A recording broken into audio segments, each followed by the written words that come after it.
Así es, conflictos que tienen directa relación con nuestro país y con Venezuela, las distintas tensiones que hay por parte del gobierno con respecto a los acontecimientos marcados que vamos a ir comentando hoy día, ¿verdad? Para nosotros un gusto nuevamente tener en conversaciones a Víctor Hugo García, quien es analista político y académico de nuestra Universidad de Concepción.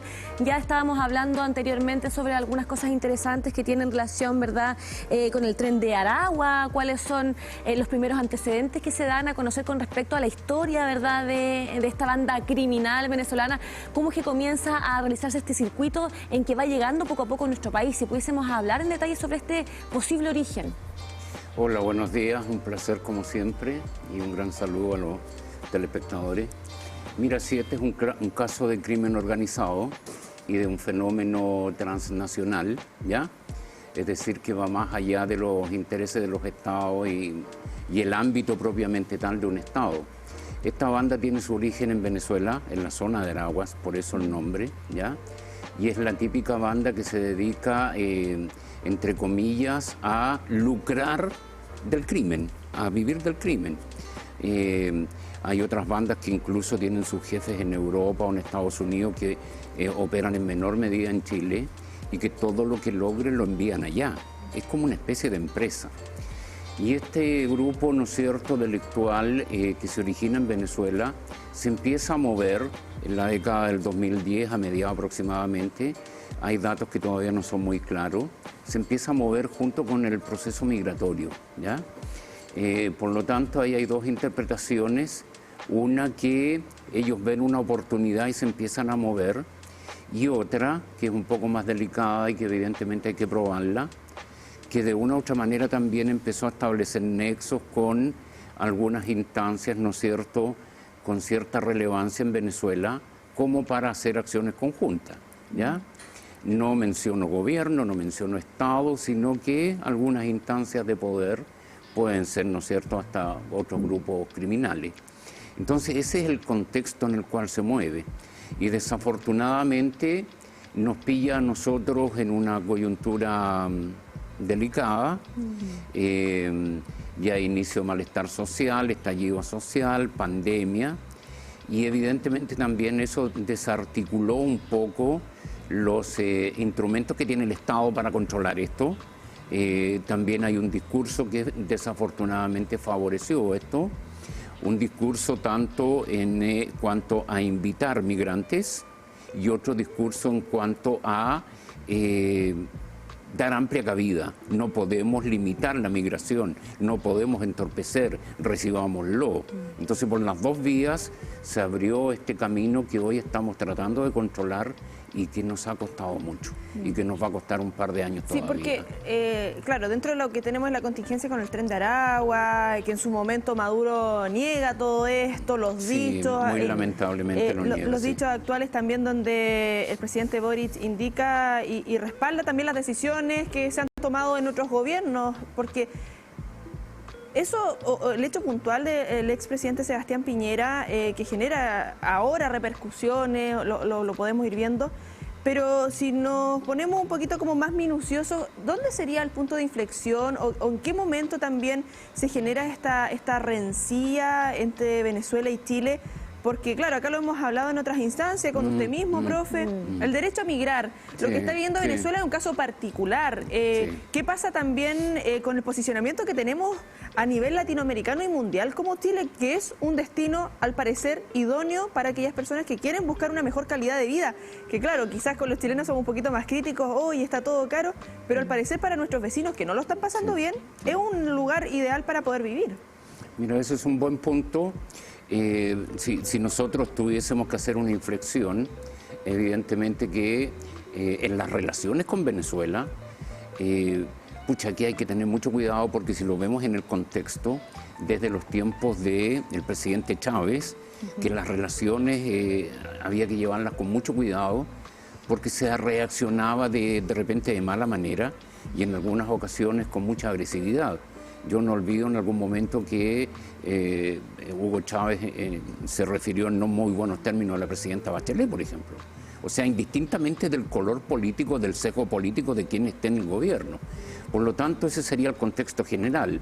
Ahora, con Nicolás Maduro se ha tenido mucho cuidado por parte del gobierno chileno, que podemos aventurar algunas interpretaciones de aquello, pero no había mucho problema porque además Nicolás Maduro y Venezuela estaba bajo la mira de Estados Unidos, estaba muy subsumido, y el último tiempo también por iniciativa de Estados Unidos, que se acerca a Venezuela después del conflicto Rusia-Ucrania para ver la posibilidad de obtener petróleo, como que le da margen a Nicolás Maduro, levanta de nuevo la voz y empieza a figurar de nuevo.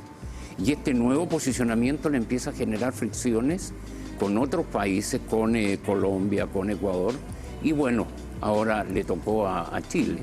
Pero esto es del último tiempo, es decir, la inflexión es del último tiempo, de los últimos 2 años, y particularmente este año con el gravísimo hecho, ¿no es cierto?, del refugiado político, ¿no es cierto?, que fue secuestrado, torturado y asesinado en nuestro país, ¿ya? Pero ese es más o menos el contexto, es decir, una relación difícil.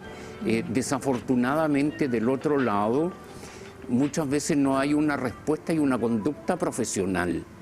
Es decir, un canciller que diga, ¿no es cierto?, que tú poco menos que has levantado un discurso respecto de una banda criminal que prácticamente toda Sudamérica sabe que existe y que ha sufrido sus efectos, y que el canciller del país en cuestión te diga que es poco menos que un discurso y un invento, o es poco serio o es poco profesional, para decirlo diplomáticamente.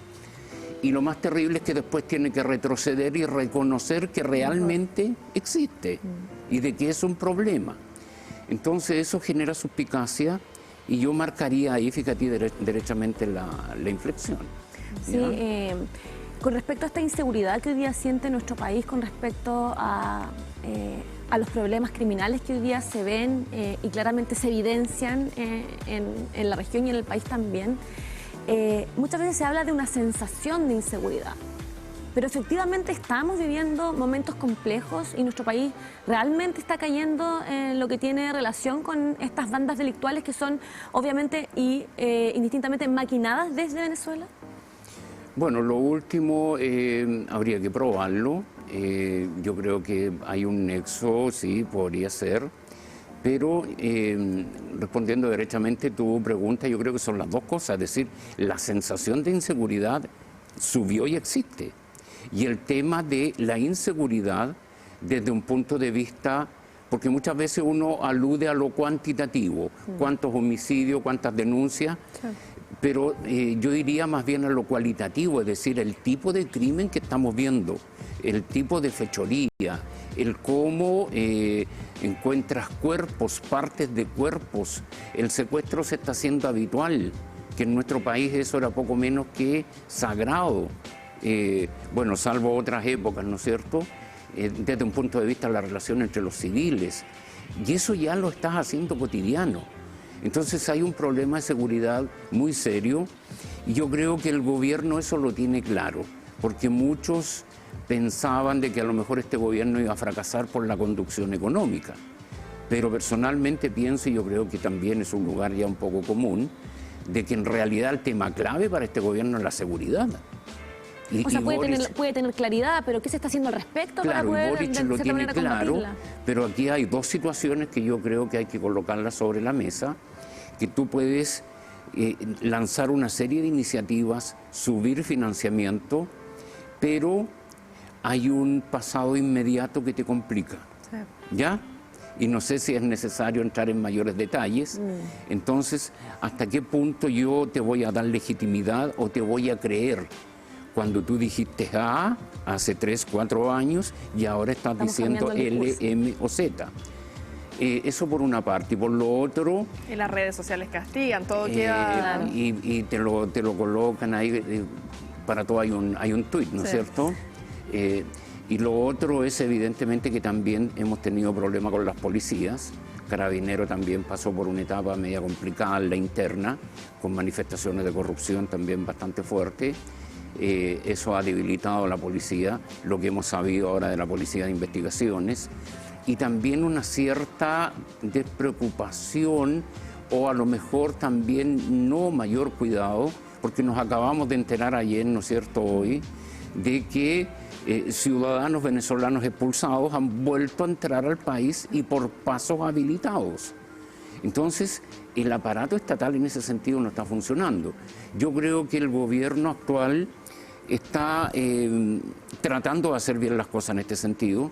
Ha sido notablemente sorprendente ver a la alcaldesa Santiago, por ejemplo, actuar en temas de seguridad, al mismo presidente Boric, cambiando de posición política, que es muy legítimo, todos tenemos derecho a cambiar nuestra posición, Claro. pero el problema es grande y el Estado no está siendo capaz. Yo creo que por ahí hay que apuntar, el Estado chileno no está siendo capaz de controlar sus fronteras.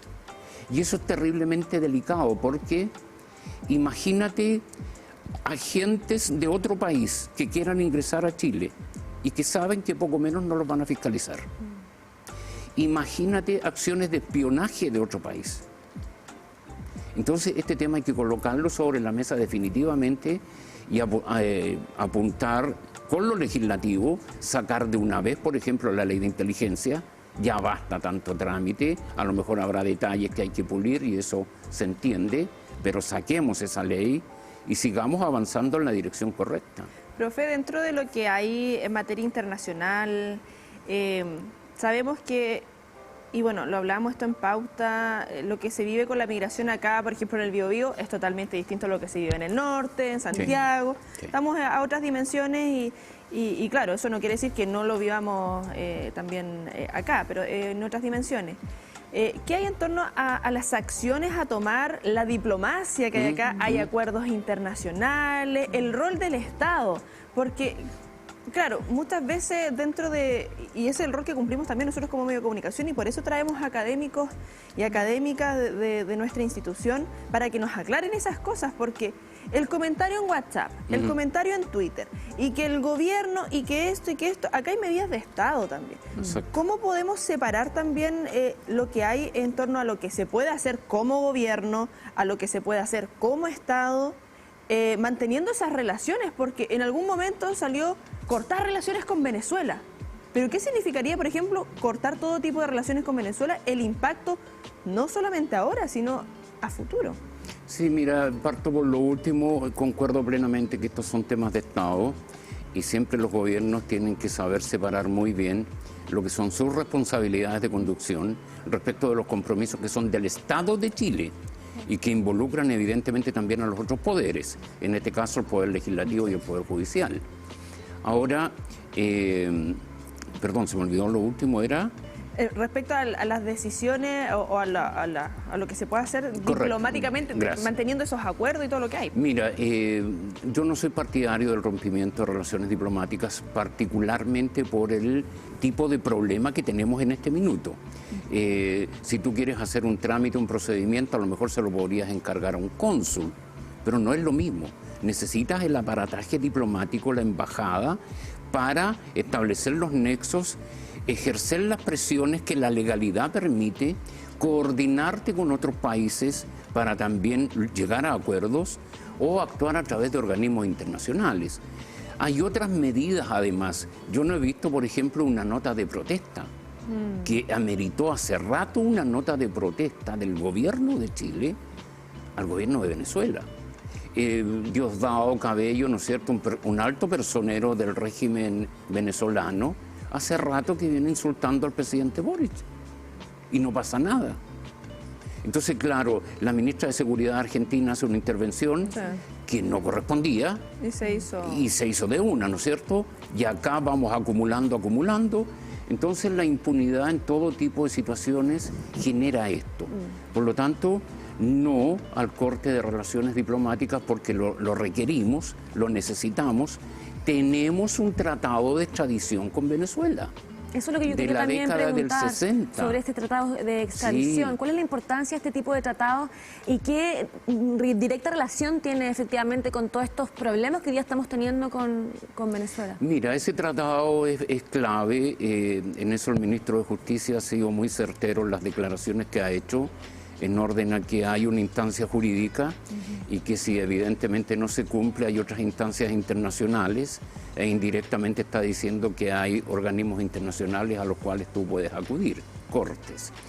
El tratado en sí, claro, te da la posibilidad de solicitar la extradición de ciudadanos, pero también dice el tratado que el país en cuestión puede rechazar la extradición si se compromete a juzgar a esos ciudadanos en su país. Y Venezuela ya lo ha hecho, es decir, ha rechazado la extradición comprometiéndose a juzgar a ciudadanos en su país, ciudadanos venezolanos. Entonces habría que hacer un seguimiento si realmente se hizo y de qué manera se hizo. Por lo tanto, ese instrumento es clave. El otro acuerdo de seguridad que se acaba de firmar, ¿no es cierto?, por parte del subsecretario Monsalve, ni siquiera lo conocemos, no sabemos. Sabemos una bajada general que hizo la subsecretaría, ¿no es cierto?, del Interior, pero ese documento en este momento prácticamente es letra muerta. Pero nos podemos tomar de lo otro. Y ahí tienes que tener vínculo diplomático para solicitar la extradición, manejar la extradición. El tratado dice que el representante diplomático en el país en cuestión debe hacer todo el trámite. Entonces hay que mantener la cabeza fría, ser muy cerebral en esto y apelar a todos los instrumentos que tú tengas a la mano, ¿ya? Y ese tratado es uno y muy importante. Sí, dentro de también los últimos dichos que se pide esta colaboración de los otros gobiernos, ¿qué rol juegan también nuestros vecinos, Latinoamérica en general? Porque, claro, se llega a esta instancia de decir colaboración entre los otros gobiernos, pero ¿qué tanto interfiere o no lo que decida el otro gobierno? Mira, eso es clave y es un muy buen tema. Fíjate, ya en estos tiempos es bien difícil combatir solo. Cuando tú estás viendo temas transnacionales o estás viendo crimen organizado o estás viendo el accionar de agentes de otros estados, así en plural y genérico, que se mueven libremente por la zona. Entonces ahí necesitas cooperación y en eso no estamos bien, desafortunadamente. Hace rato que nosotros tratamos de establecer acuerdos, vínculos con Bolivia, para que establezca contención, por ejemplo, de los migrantes, claro. Sí. El mismo caso peruano, que ha sido un poco más exitoso porque ellos también están sufriendo el tema. Entonces Bolivia evidentemente no se complica mucho porque sabe que es un país de tránsito. La gente no se va a quedar en Bolivia, ¿ya? Y deja pasar y le genera un problema a Chile es lo que se llama, ¿no es cierto?, conflicto de baja intensidad, que si yo lo utilizo adrede, le causa problema a otro, lo que hace Rusia, por ejemplo, con los vecinos. Eso está estudiado ya. Entonces ahí hay una falencia y lo más delicado, yo creo, Connie, ahora fíjate que es el que los organismos que nos hemos dado a nivel regional, nada. No se pronuncian, no coordinan, no llaman a encuentros, no llaman a concertación. Yo me pregunto, ¿qué pasa con la UNASUR? Que el presidente Lula da Silva busca ser líder sudamericano, pero los temas que le interesan. ¿Por qué no convoca a la UNASUR y trata de generar políticas de encuentro en estas materias?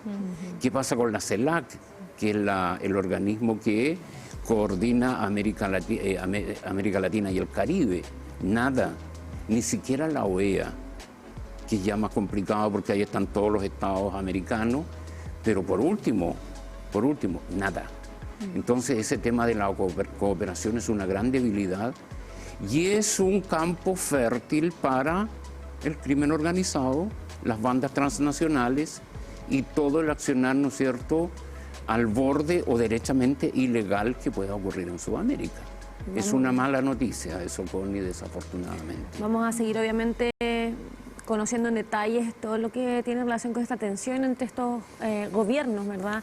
En distintas conversaciones donde obviamente queremos vincular a la gente a poder ir comprendiendo los orígenes y el por qué hoy día existe justamente esta sensación y esta inseguridad a nivel nacional. Así que muchas gracias, profesor, por darnos la oportunidad de hoy día estar con nosotros. Vamos a dejar esa invitación entonces para seguir ahondando en este tema que daría para largo, creo. Queda harto, qué detalle. Sí, encantadísimo, y solo señalar como cierre que siempre lo ideal entre los estados es que las relaciones sean serias, profesionales y en un marco de certeza, ¿no es cierto?, jurídica, es lo mínimo que se puede pedir, ¿ya? Cerrar con esa reflexión.